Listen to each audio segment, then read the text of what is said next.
The scariest body horror is not the moment a body is destroyed. It is the moment a body stops feeling like it belongs to the person inside it. A cut can be shocking. A wound can be disgusting. A transformation can be spectacular. But those things are only surfaces. The deeper fear begins when the body becomes unfamiliar while still being intimate. When the hand is still your hand, but it no longer obeys, like your hand. When the face is still your face, but it has started to express something you did not consent to. When the skin is still the border between you and the world, but the border no longer feels secure. This is why body horror remains one of the most disturbing forms of horror. It does not need a haunted house, a demon, or a monster outside the window. It begins with the one place we are never allowed to leave: the body.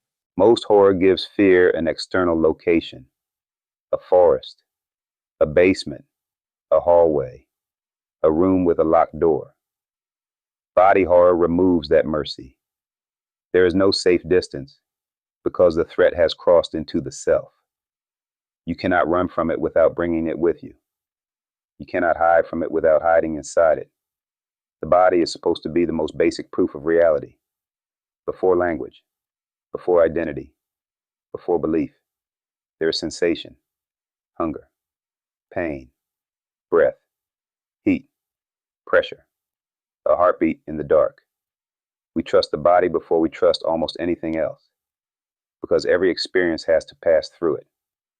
Body horror asks what happens when that first trust fails. David Cronenberg understood this better than almost anyone. His films are not frightening because they show flesh changing. They are frightening because they treat change as a philosophy. In The Fly, Seth Brundle does not simply become a monster. He becomes a person forced to interpret his own decay. The horror is not only that his body is mutating, it is that his intelligence remains awake enough to watch it happen. That is a cruel kind of fear. If the mind disappeared immediately, the transformation would become animal. But body horror often keeps consciousness intact. It makes the victim witness their own revision. The person becomes both patient and observer, both experiment and result. The Fly is so effective because it turns the body into a failed argument. At first, the transformation feels like improvement, strength, energy, appetite, sexual confidence. The body seems to have become more powerful. Then the same body begins to reveal the cost: teeth, nails, skin, vomit. The fantasy of upgrade becomes the reality of breakdown. This is one of the central nightmares of body horror. The body can change before the self is ready to change with it. We like to imagine identity as something stable that lives somewhere behind the eyes. But body horror keeps reminding us that identity is physical. Hormones change mood.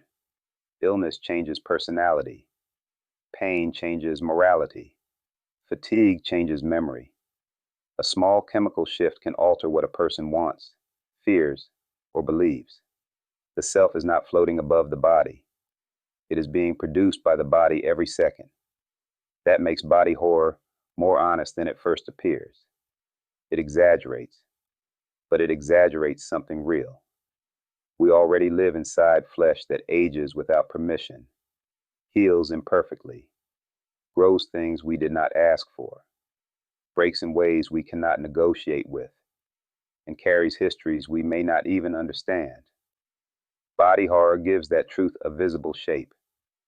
In The Thing, the fear becomes even more social.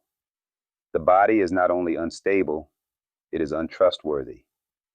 Anyone can look human, while no longer being human, in the way the group needs them to be.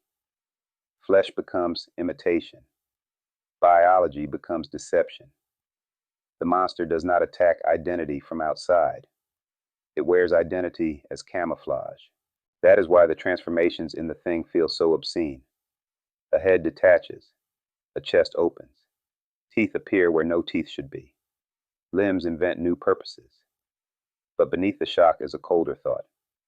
If the body can imitate personhood, then appearances are not enough. A face is no longer evidence. A voice is no longer evidence. Even a friend's body becomes a question. Body horror often lives in that question. What counts as human when the human shape can lie? The scariest depictions do not simply make bodies ugly. They make bodies ambiguous. They create forms that are too organized to be random, but too wrong to be comforting. A mutated limb is disturbing not because it is strange, but because it still seems to have intention. A distorted face is disturbing because it almost returns our recognition, then refuses it at the last second.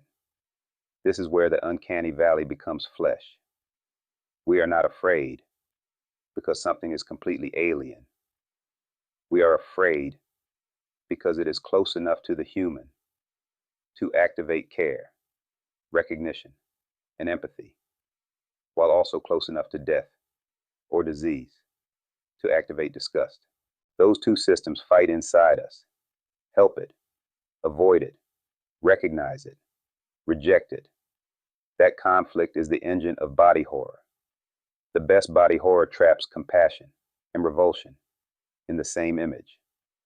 We look at the altered body and understand that suffering is happening there. But we also recoil because the image threatens the rules our nervous system uses to feel safe. The genre becomes ethically uncomfortable because disgust does not cancel pity. Sometimes it makes pity worse. This is why body horror is so powerful when it touches illness. Not because illness is a monster, but because illness reveals how fragile our ownership of the body can be. A symptom arrives, a test result appears. A cell divides incorrectly. The body develops an agenda that the self did not vote for. The horror is not that the body hates us. It is that the body does not need to hate us, to betray us. It can simply continue its processes incorrectly. Cancer is frightening, partly because it is life doing the wrong thing. Growth, which normally means repair or development, becomes threat. The body uses its own language against itself. This is why many body horror images feel like biological grammar errors. Too much growth. Growth in the wrong place. A mouth where skin should be. Skin where a mouth should be. A body continuing a sentence after meaning has collapsed. Junji Ito understands this on the level of obsession. In Uzumaki, the spiral is not just an image. It is a pattern that invades bodies, buildings, weather, thought, and desire. The terror comes from a shape becoming destiny. People do not merely see the spiral. They become organized by it. That is one of the purest body horror ideas. What if form itself could colonize you? What if a pattern could be stronger than identity? Ito's bodies are often terrifying because they surrender to impossible logic with dreamlike seriousness. Faces stretch, bodies fold, skin opens into ideas. The images are extreme, but they work because they make the body obey a rule that should not exist. In ordinary life, the body is already full of rules we cannot consciously control. Digestion, circulation, immune response, cell division, sleep, fever, reflex.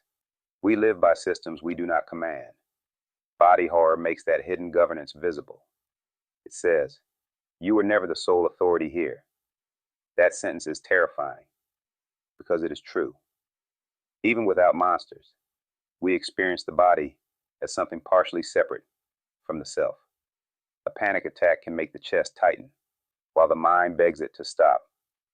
Insomnia can keep the body awake while the person inside begs for unconsciousness. Addiction can make desire feel imported. Trauma can make muscles react to a danger that is no longer present. Body horror gives these invisible conflicts a body.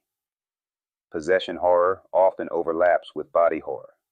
For this reason, the fear is not only that another force enters the body, it is that the body becomes the stage on which control is lost.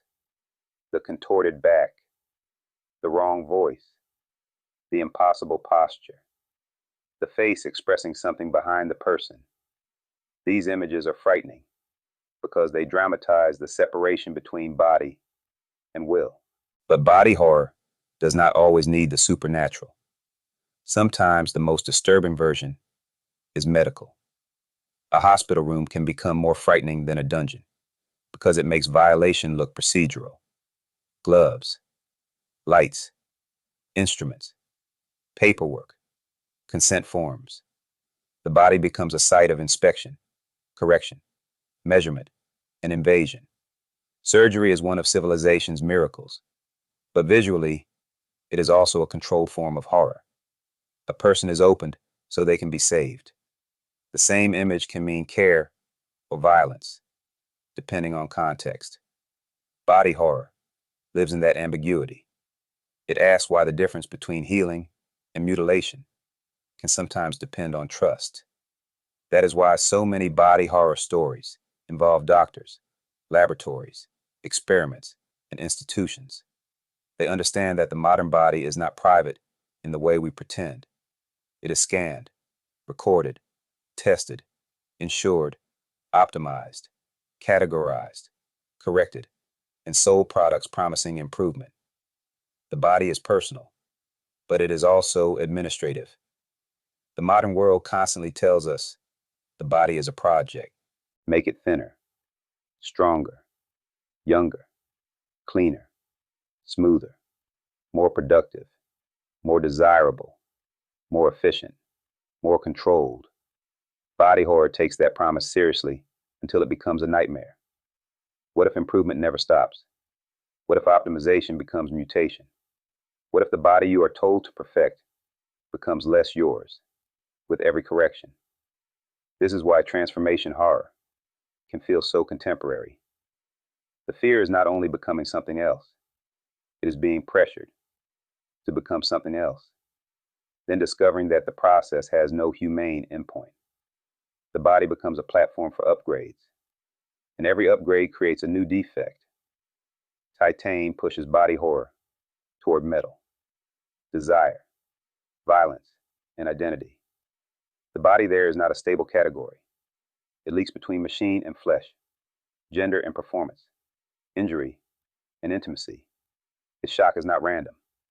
It asks whether a body can be broken, modified, eroticized, disguised, and still demand recognition. That demand matters.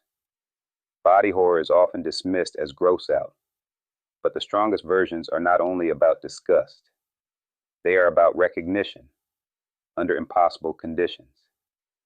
When does a changed body stop being a person? Who gets to decide? Is humanity located in shape, behavior, memory, pain, language, or the need to be seen? The genre becomes frightening because there is no clean answer. If we say the human is only the normal-looking body, then we make humanity cruelly fragile. If we say the human is only the mind, then we pretend the body does not matter, even though every mind is embodied. Body horror forces both answers to fail.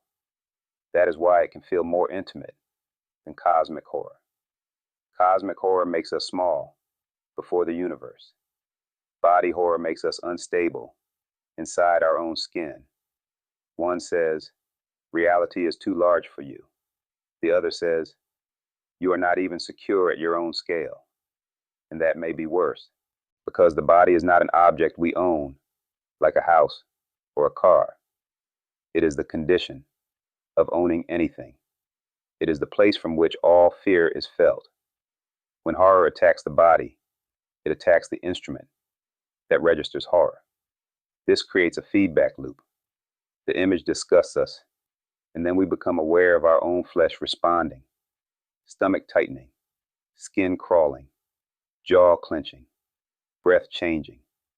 Body horror does not stay on screen. It recruits the viewer's body as evidence. A ghost story can make us imagine a presence in the room. Body horror makes us notice the room inside ourselves, the wet machinery, the pulse, the teeth, the joints, the softness behind the eyes, the fact that we are not clean statues of thought, but warm organisms held together temporarily. Temporarily is the key word. Every body horror story is haunted by time.